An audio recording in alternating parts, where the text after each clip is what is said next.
Countdown for blastoff.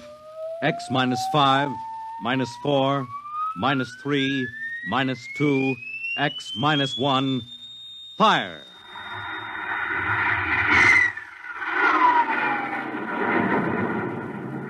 From the far horizons of the unknown come transcribed tales of new dimensions in time and space.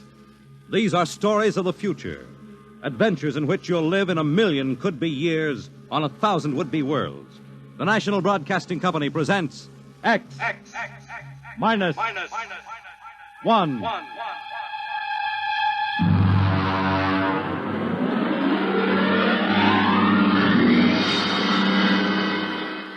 Tonight, Universe.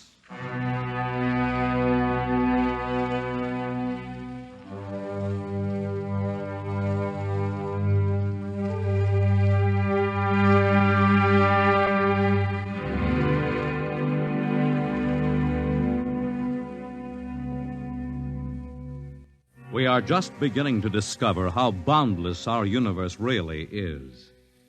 And yet, as man reaches out to the stars, out toward infinity, ironically enough, he may be building himself a new kind of prison. What would it be like to live all your life in a world no larger, say, than a single gigantic rocket ship bound on an endless mercy?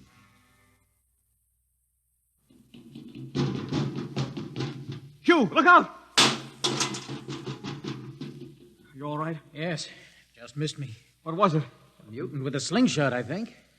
Must have dashed down that passageway. Want to go after it? Oh, we'd never catch it, Alan. It's probably 12 decks above us by now. I didn't think they ever came down this far. Trolls usually get them before they reach this level. Well, they get more daring with each generation. This one looked like a female. Male or female, it might have killed us. I told you this trip was pure foolishness, climbing 24 deck levels to hear a crazy old man rave. All right, Alan, we're almost there now. Let me see, compartment X, 15, level 24. This is the place. This area smells as if it hadn't been visited by a sanitation crew for generations. This part of the ship is almost deserted. Yes? Is this the compartment of John the Witness? Who are you? My name is Hugh Heinlein, cadet from Scientist Barracks. This is my friend Alan Mahoney. What do you want of John the Witness? Well, only to talk. Are you a believer in Jordan? Naturally. I have heard that there are those among the younger scientists who doubt the word of Jordan. To doubt is death. We're not heretics. Enter.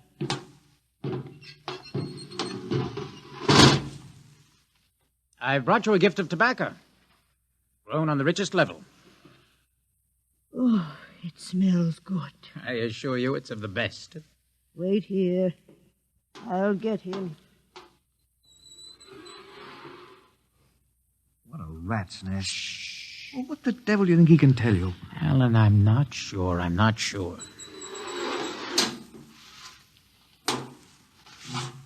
Well? Are you John the Witness? I am. Good evening to you. I'm Hugh Heinlein. This is my friend Alan Mahoney. What brings a gentleman of the scientist class to my humble compartment? I've heard that you and your parents before you have been keepers of the legend of the ship. Since Jordan gave the word. I'm anxious to hear the word as Jordan spoke it. Why? Because our young scientists, well, among them there have been some who talk against the word. There are regulations against such heresy. Still, some of them say the ship has no purpose. They say that we are here accidentally, that we have no more grace in Jordan's eyes than the most deformed mutant who dwells in the highest level of the ship. What shall I say to you? Well, I wish to hear the word from the mouth of one who knows, in order that I may become more convinced. Sit. You have a gift for the witness? The finest tobacco. Good. I will dim the lights. Now pay close attention, for these are the words as my father's father's father gave them to his son's son's son. This is how the ship came into being, how our people were created. In the beginning there was only Jordan, thinking his lonely thoughts. Out of his thoughts came a vision. Out of the vision came a planning, and out of the planning came decision.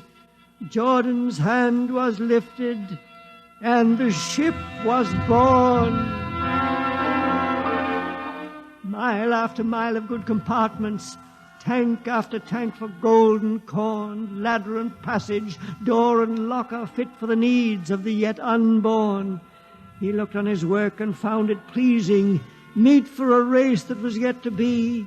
He thought of man, and man came into being. Then Jordan checked his thoughts and searched for a key.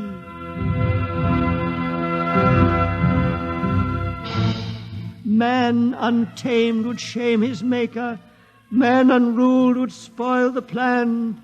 So Jordan made the regulations, and order came to the works of man. A crew he created to work at their stations, scientists to guide the plan. Over them all he created captain, made him judge of the race of man. Thus it was in the golden age. These are the true words? As my father's father taught them. But what of the strange beast-like people on the upper levels of the ship? Surely Jordan did not create them. Jordan is perfect. All below him lack perfection. You have heard of the legend of Huff? I have heard that he mutinied against Jordan. Darkness swallowed the ways of virtue. Sin prevailed upon the ship. And before wisdom prevailed and the bodies of Huff and his followers were fed into the converter, some of the rebels escaped and lived to father the mutants. They are tainted with the sins of their fathers. Witness, one more question. Speak. What is the ship? The ship is a great sphere, 25 kilometers wide and 100 levels deep. I know that, but the upper levels. The regulations forbid us to venture into the upper levels, but it is said that beyond the levels of the mutants lies the forbidden place where Jordan's spirit prevails. So I've heard, yet something troubles me. Something which prompted my coming here. Yes, my son. What lies beyond the ship? What? What lies beyond the ship? This is heresy. Answer me. I will not permit such talk. The ship is complete. The ship is universal. The ship is everywhere. The ship is endless. Your mutterings are those of a frightened old man. They answer nothing. You question the word? I think you lie. Hear me, Mr. Hoyland. For what you have already said, I can have your body fed into the converter. Your soul launched on the endless trip. You threaten me. Hugh, for Jordan's sake. Do you think I fear this dried fig of a man? Hugh! Sir, my friend is impetuous. He does not understand. I might be persuaded to forget a substantial gift. Why, you pig! Hugh! Alan, come on. The sight of this so-called holy man offends me. No, you shall not leave. Don't try to frighten me with that gun, old man. Remain where you are, heretic. I warn you, put down that gun. No, closer. Drop it. Very well, then. Death to the heretic. Alan, get him. Alan, he's not breathing. Is he dead? I don't know. Come on, Hugh, we've got to get out of here. Right. Nowhere. We can't go back. They'd feed us into the converter before we could even... What's that? An alarm. That old woman must have turned it in. Come on, Alan, the patrol will be here in no time. Where can we go? Yes, where? The upper levels. No, the mutants. We'll have to take our chances. Come on, Alan, let's go. Listen, that's the patrol. Come on, we've got to climb. There's a hatchway down the corridor. All right, quickly! Oh, there we fire! Alan, up the ladder! Up! Come on, Alan, come on!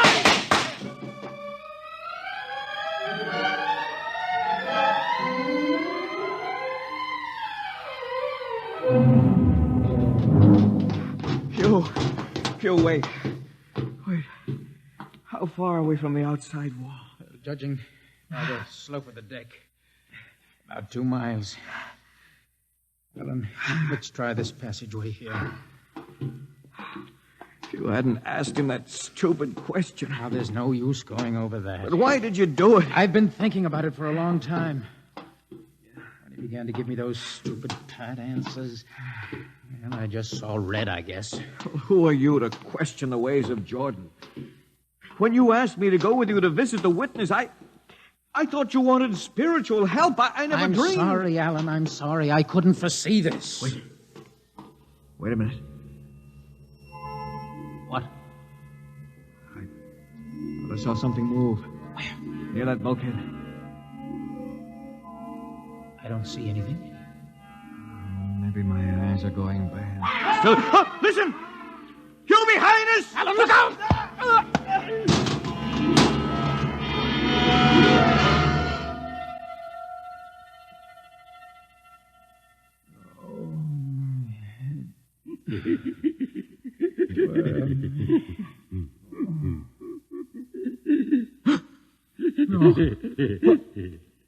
What are you? Put away that knife. Keep away from me, you. Don't kill him. Not yet. Who are you? You must forgive my friend Bobo. Like so many of my people, he's rather impetuous where members of the so-called super race are concerned. Who are you? What place is this? As you can guess, from my leg, I'm a mutant. Mutant. Where is Alan? Your friend is dead. Dead. I was not able to restrain my people in time to save him. Why don't you destroy me and get it over with? We do not kill for pleasure, Mr. Heinlein. Only when necessary. You know my name? I read your identification tag. Who are you? Mutants can't read. My name is Gregory. Gregory. I'm a leader of my people. You see, although we are unfortunate in our heredity, Mr. Heinlein, many of us are quite intelligent. And why do you live like animals? We'd rather live like free animals than like regimented slaves, as you do. I've heard you practice cannibalism. Undoubtedly, you hear many things about us. You turn your head. Why? That monster. I've never seen a creature like him. Bobo is an unfortunate. He was born without the power of speech. How can you tolerate such a monstrosity? We've learned to live with difference. If we began to destroy our imperfects as you do on the lower levels, there would soon be no one left. It violates the regulations.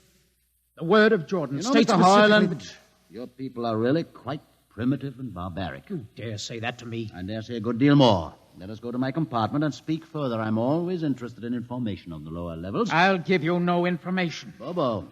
No. I want Mr. Heinlein in my cabin, please. No! I would advise you to go quietly, Mr. Heinlein.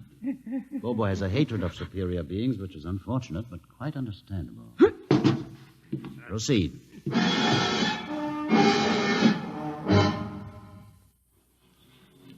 Enter, Mr. Heinlein. This is where you live? Yes. But you have books. Stolen from your libraries, Mr. Heinlein. Compton's Astrophysics, Philosophy of Interstellar Navigation, Celestial Mechanics. You've read these? Most of them. I had no idea that you... Why did you bring me here? What do you intend to do? Do you believe in Jordan, Mr. Heinlein? There is no other belief. And the trip? I suppose you believe in the trip, too. What else is there to believe? When you die, your remains are fed to the converter, and your soul makes the trip. And where does the trip take you? By to Centaurus, of course. Ah. And where or what is Centaurus? Centaurus is... Mind you, I'm just telling you the orthodox answer. Centaurus is where you arrive when you've made the trip. A place where everybody is happy and where there's always good eating. And you believe this? Well, the peasants believe it literally, but many of the younger scientists, like myself, know it is figurative and symbolic. Why do you ask? Did it ever occur to you, Mr. Heinlein, that the trip is exactly what your peasants believe it is? What? And that the ship and all the crew were actually going somewhere, moving? The ship can't go anywhere. It already is everywhere. Imagine a place bigger than the ship, much Bigger? with the ship inside it, moving inside it. There can't be any place bigger than the ship. There just wouldn't be any place for it to be. Oh, for half's sake, listen. You know the lowest level? Of course. If you started digging a hole in the lowest level, where would that hole go? It's forbidden to think such thoughts. Where would it go? I can't think about it. Bobo, we're going to take Mr. Heinlein to the place. No.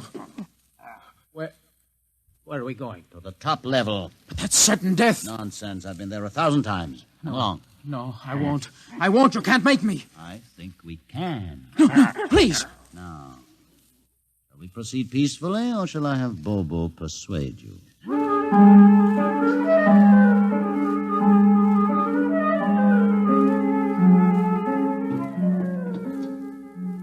Open the door, Bobo. Inside.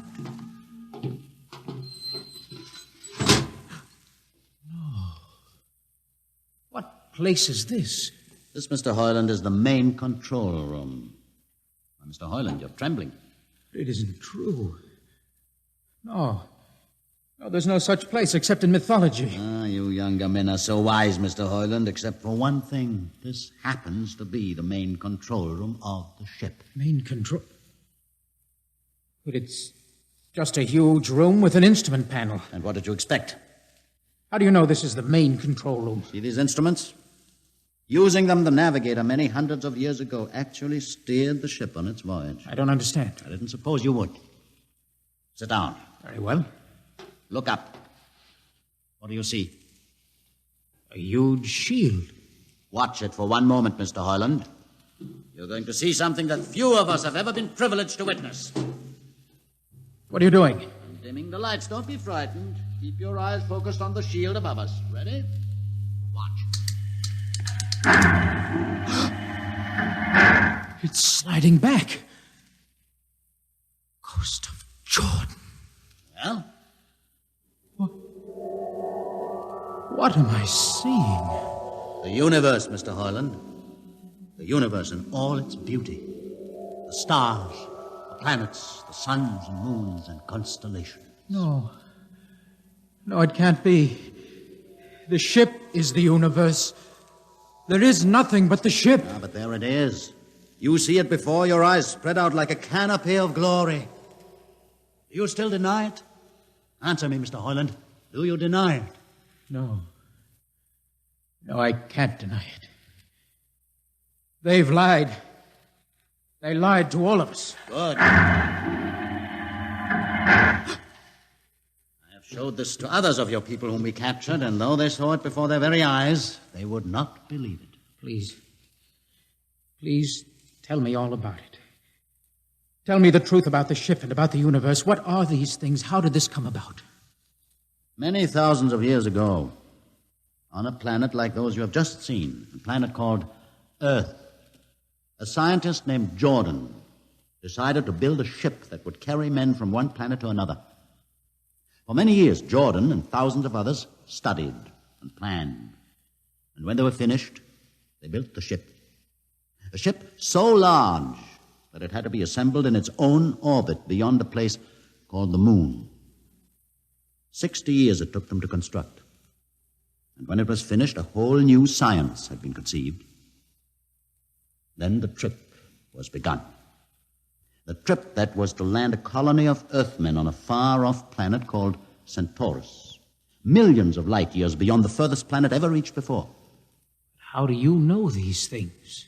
Among my books are the log, which Jordan himself kept, and the records of the journey for the first 40 years. What happened? There was a mutiny. A man named Huth led a rebellion of those who wanted to turn back. In the struggle, the navigators were killed. The crew fell into a state of anarchy. In the years to follow, small groups of men tried to organize the ship for navigation, and each time they failed. Finally, the whole idea was abandoned. And so, for centuries, we have swung in space, unmanned, undirected, living in a lost world of our own making, without purpose, without direction. Why have you told me this? Can't you guess? You want to finish the trip. Yes, but I can't. You can't. Look at me, Mr. Hoyland. You see, a mutant, a man with a twisted leg. My people are outcasts, condemned to death if we so much as set foot in the lower levels of the ship. The main drive is in the lower levels where my people are forbidden to go. No. It would mean that both our people would have to work together. Our differences encouraged rather than denied. All right. I'll see the captain himself. I have an uncle on the Central Board. I'll tell him what I've seen here. And do you think he'll believe you? Send one of your people with me.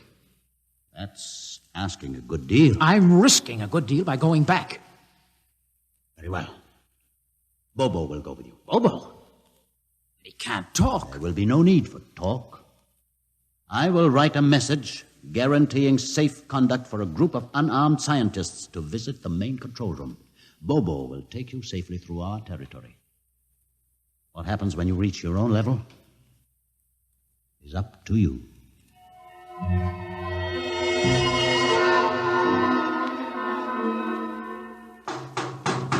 One moment. Yes, what? You? Quick, Uncle, let us in. Hey, but this mutant... He's harmless. Please, Uncle, please. Now, what is this? You're wanted for... I know all about that. Uncle, listen. I must see the captain. Captain, are you mad? Uncle, you're a council member. You can get me to see He'll him. kill you. You're wanted for heresy. I don't care. I must speak with the captain. Now, Uncle, you're close to him. You can arrange it. I don't understand. Listen to me. The ship is moving. I can prove it. Do you understand? There is a purpose in the ship. I don't understand what you're babbling about. Now, never mind. Just talk to the captain. Tell him I have information of tremendous importance. Tell him I've arranged a truce with the mutants. Truce? Here. Show him this paper. Signed by their leader.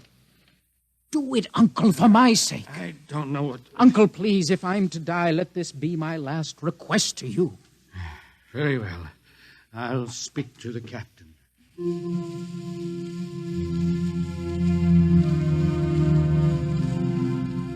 And you say, Mr. Hoyland, that you saw this with your own eyes? I swear it, Captain. I swear it on the word of Jordan. Let me see the paper again. Commander Erst, what do you think? I don't know, sir. It might be a trick. I guarantee you safe conduct. If these things are as Mr. Hoyland reports them, it would pay to risk a few lives. The man is a convicted heretic. Still, we must not discount his word. He has a safe conduct, and the mutant risked its life coming with him. I think we might investigate. Captain, you mean you will do it? I will have an expedition outfitted. Dismissed, Mr. Hoyland. Thank you, sir.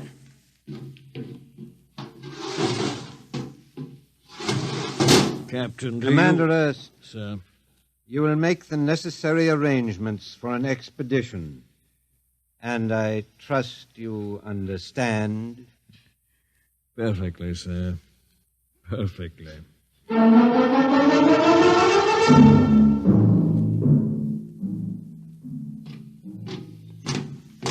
Lieutenant. Mr. Heinlein? Well, you better halt your men here. This is the spot. Patrol! Halt! Well, I see no welcoming party of mutants. There'll be none. Their leader will meet you inside the main control room. You don't say. And just where is this main control room? Beyond that door. I see. All right, men. Ready up. Lieutenant, why do you ready arms? In case of ambush. Ambush? Now, wait a minute, Lieutenant. What are those men doing with that ray gun? Just aiming it at the door. Are you mad? No, Mr. Hoyland, but most certainly you are to think that we could be lured up here to be slaughtered with a fantastic story about some mythical control room. Guns ready, sir. Lieutenant, I warn you, these people have acted in good faith. You can't break that faith. Oh, mutant! Come out! For Jordan's sake, Hold it. Lieutenant. A little too quiet for comfort. Mutant! Open the door! Please, Jordan, don't let anything happen. Don't let... All right, it's opening. Ready, men? Someone's coming out. Steady. Gregory, stay back! You fools! You've killed him! Here come the rest of them. Fire! Fire!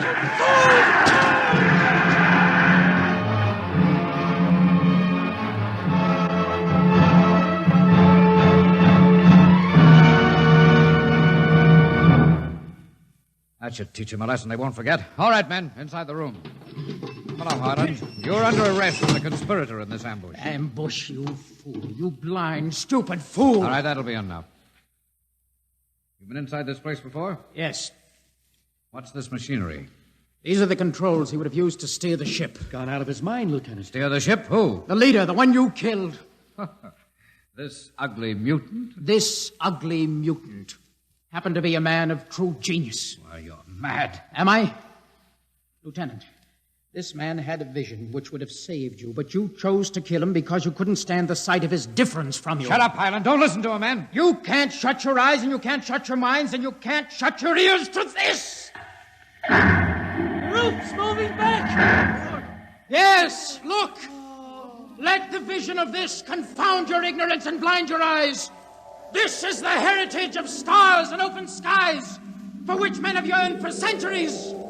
Try to destroy this, and you will only destroy yourselves. Back to the heritage! But I say to you that you can't keep this from our people. They will seek it out. The ship will be manned, and the ship will be steered, and there will be freedom, purpose, and respect for ourselves. This is your heritage. Look upon the universe. Kill him!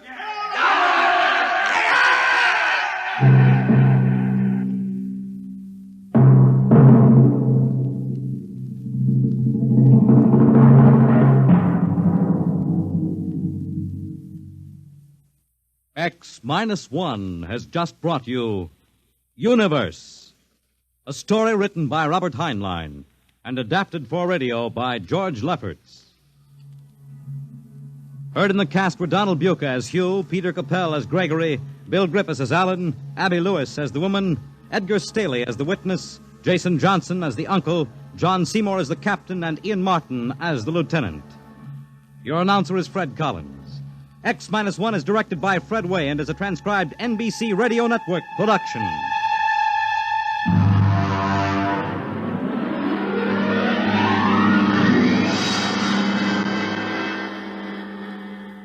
And now, next week we have a strange story to tell.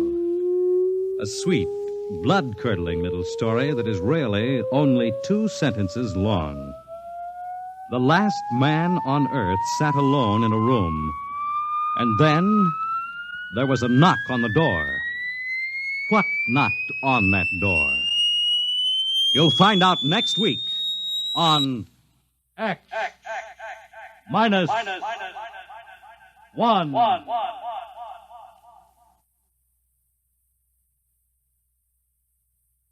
When you buy United States savings bonds, you help to build your own future security. Here's an opportunity to save systematically for long-range personal objectives.